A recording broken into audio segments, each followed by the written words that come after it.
મંગળવાર રાતે હું અને મારી પત્ની અમે બે જણા રિક્ષામાં જતા હતા. તો અચાનક એને રિક્ષામાં કંઈક થવા માંડ્યું. અચાનક તો હાઈવે ઉપર અમે બે જણા ઊભી રાખી. મેં રિક્ષા અચાનક એ બૂમો પાડવા માંડી ને કંઈક કરવા માંડી. એ રીતે મેં રિક્ષા ઊભી રાખીમાં તમારો એક ફોટો મારી રિક્ષામાં મેં લગાવેલો છે. હું ત્યારે એકલો આમ મૂંઝાઈ ગયેલો કે શું કરું એમ. હવે ત્યારે મેં ફોટામાં ખાલી બે હાથ જોડીને એટલું જ કીધું કે માં શું કરું, આને કંઈક થઈ રહ્યું છે એમ. ત્યારે તમને યાદ કર્યા માં મેં. પછી અચાનક જ કોક આવ્યું અને એમ કીધું મારી પત્નીને કે બેન કંઈક મૂંઝવણ છે ખરી, કંઈક તકલીફમાં છો તમે. હાઈવે ઉપરમાં કોઈ ઊભું ના રહે એવી જગ્યાએ કોક આવ્યું મને કે આમ રસ્તામાં નહીં ઊભું રહેવું, તમે ઘરે જતા રહો એમ. મેં કીધું કોઈ વાંધો નહીં ભાઈ, મારી પત્ની છે એને પ્રોબ્લેમ થઈને એટલે મેં ઊભી રાખી. મને કે હું ભાઈ નથી, તું મને ઓળખતો નથી કે હું કોણ છું એમ. મને ઓળખ. એણે મને 2 વાર કીધું માં કે તું મને, હું ભાઈ નથી કે તું મને ઓળખતો નથી કે હું કોણ છું, એવું કીધું માં મને. તો મેં માં પ્રાર્થના મનોમન એવી કરી કે માં તમે જીવતી જાગતી જોત બેઠા છો અને મેં ફોટા ઉપર માં વિશ્વાસ રાખેલો કે માને કંઈક અરજ કરીશ તો માં જરૂરથી આવશે.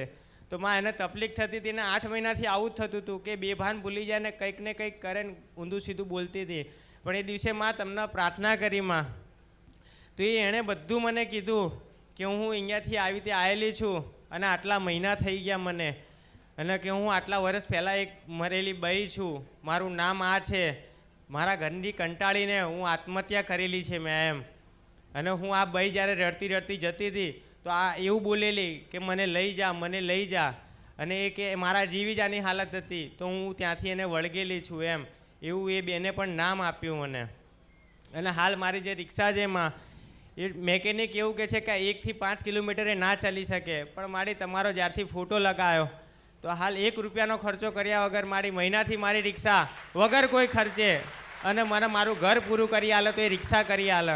હાલ દર મહિને 50,000 મને રિક્ષા કમાઈને આપે અને મારીના એક ફોટાના પ્રતાપે મારું આજે ઘર ચાલી રહ્યું. માં તમારો ખૂબ ખૂબ આભાર માં, ખૂબ ખૂબ આભાર માં.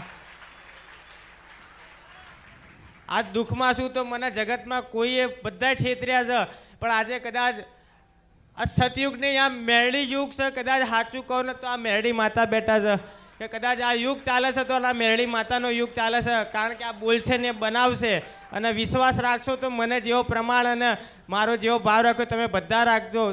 જરૂરથી આ મળવા આવશે, કારણ કે આ બધાનું સાંભળે છે. જે અહીંયાથી પાછળ બેઠું હશે ને તો કદાચ એમનુંય સાંભળશે, કારણ કે માં બધી જગ્યા